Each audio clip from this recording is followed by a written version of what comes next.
Fala investidores, beleza? O Lucas novamente aqui com vocês. Pessoal, nesse vídeo vamos falar um pouquinho aqui sobre o VINO11, esse fundo de lajes corporativas de base 10. Seu último relatório gerencial correspondente ao mês de maio saiu ontem, segunda-feira.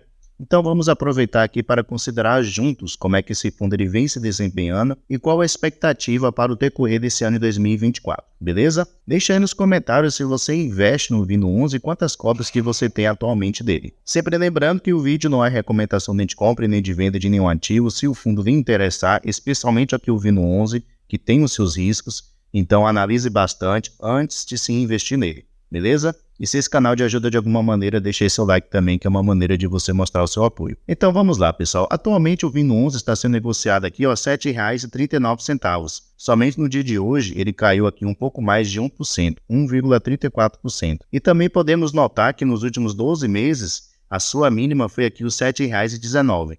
Então o seu preço atual está muito próximo aqui, ó, das suas mínimas dos últimos 12 meses. E pelo gráfico aqui podemos ver, né, como ele está nessa região aqui. Seu dividend yield no momento é de 9,68%, somente nos últimos 12 meses ele se desvalorizou aqui um pouco mais de 16%. Descendo aqui, pessoal, podemos ver que o preço justo do VINO11 seria aqui os R$ 10,84, então uma diferença muito grande para o seu preço atual. Seu P sobre VP está de 0,68, então quer dizer que ele está com um desconto aí de 32% para o que seria o seu preço justo. Ele tem um patrimônio aqui atualmente de 897 milhões, um caixa de 51 milhões, conta com um pouco mais de 154 mil cotistas. E se descermos aqui, ó, podemos ver que seu último rendimento anunciado foi de 6 centavos por cada cota. Então, um valor inferior ao mês anterior, que foi aqui de 7 centavos por cada cota. E aqui embaixo a gente pode ver o seu histórico, né, de distribuição de rendimentos. E podemos notar como ele vem caindo, né, especialmente aí por causa da sua alavancagem. Vamos aqui agora, pessoal, no seu último relatório gerencial, considerar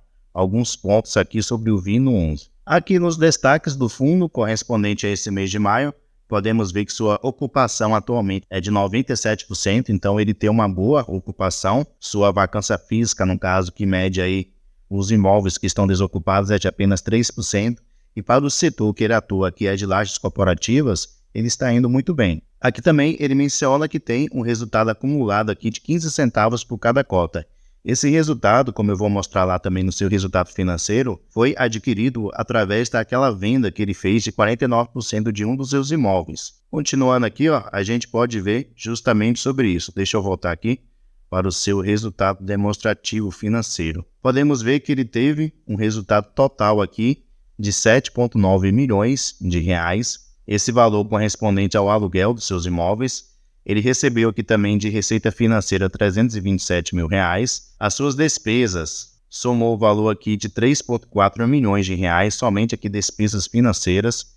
Essas despesas aqui, pessoal, é com respeito às dívidas que ele tem pagado da sua alavancagem. Então nota-se, ó, que quase metade, aproximadamente 40% aí da sua receita atual é gasta apenas pagando as suas dívidas. Ele também aqui teve taxa de administração e de gestão que somou o valor aqui de R$ 677 mil. Então, no final, além de outras despesas financeiras, que ele não menciona quais são, que somou o valor aqui de R$ 216 mil. Então, no final, o fundo ele ficou com uma receita aqui de apenas 3,9 milhões de reais. Da sua receita total, que foi lá quase de 8 milhões, ele ficou aqui praticamente com a metade do valor. E se descermos aqui, ó, podemos ver que ele gerou esse valor que eu já mencionei e ele distribuiu 4,9 milhões de reais. Então ele usou o seu resultado acumulado para conseguir pagar esses 6 centavos por cada cota. Ele havia gerado aqui, ó, 4,8 centavos por cada cota e pagou o valor de 6 centavos. Então no início do mês de maio ele tinha essa reserva acumulada aqui, ó, de 13,4 milhões de reais. Ele usou dessa reserva aproximadamente 1 milhão e ainda permaneceu aqui com 12,4 milhões de reais, que é justamente os 15 centavos por cada cota que ele ainda tem de resultado acumulado. Porém, podemos ver o seguinte, que o fundo ele não está conseguindo gerar mensalmente um valor suficiente para poder manter esses 6 centavos por cada cota. Ele só está conseguindo por causa desse ativo que ele havia vendido, por causa disso ele teve esse resultado acumulado que ele está usando aí para poder pagar. Então isso, a longo prazo, não é sustentável. Aqui a gente pode ver correspondente às dívidas que o fundo ele ainda tem para poder pagar. Então são 5 CRIs que ele tem aqui uma dívida, que soma seu valor aqui, ó, de 490 milhões de reais. Então ainda é uma dívida realmente muito grande. A gestão ela vai ter que continuar vendendo imóveis que ele tem para conseguir honrar o compromisso. Como eu mencionei, é uma dívida muito elevada. E se pegarmos aqui, ó, o seu cronograma de pagamento das suas amortizações, que é tirado do seu caixa para poder pagar, somente nesse ano de 2024, ele ainda tem aqui 38,7 milhões de reais para poder pagar. E até 2036, essas amortizações é sempre superior aqui a 30 milhões anualmente. Então, como eu mencionei, o fundo ele vai ter que continuar vendendo imóveis para poder gerar caixa, e desse caixa ele ter dinheiro suficiente para poder honrar no seu compromisso. Então, possa ser que o Vino 11 ele continue aí diminuindo os seus rendimentos. Como eu mostrei aqui, ó, ele vem diminuindo desde o início de 2022 para cá, e essa tendência pode continuar. Ele pode vir a pagar aí 7 centavos por cada cota, como ele já pagou aqui, ó, antes, entre janeiro e março de 2024, pagou 5 centavos e meio por cada cota. Então fique ligado aí nessa situação. Aqui a gente pode ver alguns indicadores sobre o fundo. Então aqui a gente pode ver o aluguel médio de contratos típicos, então o valor por metro quadrado. Então podemos notar que apesar de ele ter diminuído a sua vacância física, porém, o preço do seu aluguel médio por metro quadrado também diminuiu. A gente pode ver que em maio de 2023 estava aqui de R$ 95,9 por cada cota, e agora, maio de 2024, está aqui de 87,9 centavos por cada cota. Como eu havia mencionado, sua taxa de ocupação aumentou um pouquinho, vinha aqui na faixa dos 95 no último mês de abril e subiu aqui para 97. Então, ele só tem 3% de vacância. Como eu mencionei, para um setor que vem sofrendo bastante desde o ano de 2020 para cá, se pegarmos aqui, ó, o mercado de modo geral de lajes corporativas está aqui com uma taxa de ocupação de 78%. O Vino 11 está de 97%. Então, pelo menos nesse quesito, ele está indo muito bem. E com respeito ao pagamento dos seus aluguéis, está totalmente em dia. Então, o fundo não tem sofrido aí situação de calote com os seus inquilinos. Aqui a gente pode ver que o fundo atualmente ele tem participação aqui em 10 imóveis, que soma-se uma área total aqui de 86 mil metros quadrados. Aqui a gente pode ver o nome de alguns dos seus inquilinos. Então, pelo menos aqui tem empresas bastante conhecidas. E a gente pode ver aqui a porcentagem em cada um desses inquilinos. Então, esses 3 principais aqui, ele tem uma concentração. Então, é sempre bom a gente ficar ligado com respeito a essa questão aí de concentração. Porque se um desses inquilinos futuramente sair do imóvel, o impacto é muito grande na sua receita financeira. Com respeito à tipologia dos seus contratos, podemos ver que 68% são contratos atípicos, que são contratos com uma duração maior, 32% são contratos típicos, que são contratos com uma duração menor. Aqui ao lado a gente pode ver com respeito ao segmento de atuação dos seus inquilinos. Então, em que setor que eles atuam? Podemos ver que na sua grande maioria são o setor aqui de comunicação e mídia, setor financeiro e setor de construção e serviços imobiliários. E também sobre a localização dos seus ativos, podemos ver que na sua grande maioria estão localizados aqui na cidade de São Paulo.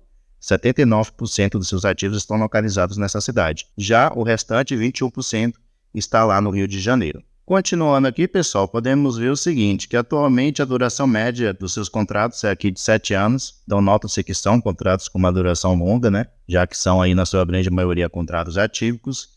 E aqui podemos notar que 72% dos seus contratos vão começar a vencer somente a partir do ano de 2028 em diante. Um pouco mais embaixo aqui a gente pode ver correspondente aos meses de reajuste dos seus aluguéis.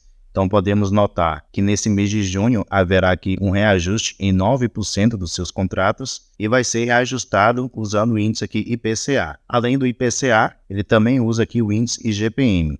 O IPCA ele usa aqui em 87% dos seus contratos e o IGPM em 13% dos seus contratos. A maioria dos seus contratos tem reajuste aqui nos meses de dezembro de cada ano, 67%. E por último aqui vocês podem ver, né, a localização de cada um dos ativos que atualmente ele tem. Então ele vai falar aí o nome do ativo, a sua localização, o tamanho, a participação do Vino 11 em cada um deles e quem são seus principais inquilinos. E também vai mencionar aí sobre a tipologia dos contratos. Então, pessoal, aí não tem muito de diferente sobre o Vino 11, a situação dele continua aí muito desafiadora com respeito à sua alavancagem.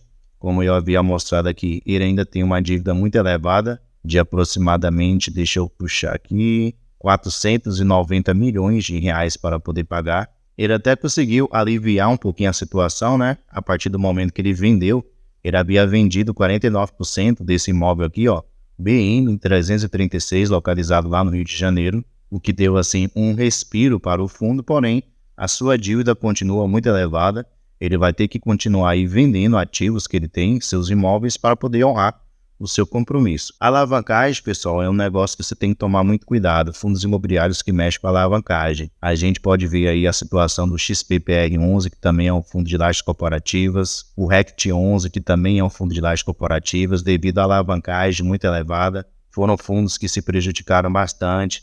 Temos aí fundos de logística também, o BMLG11, o RELC11 também, fundos muito alavancados, que foram muito prejudicados.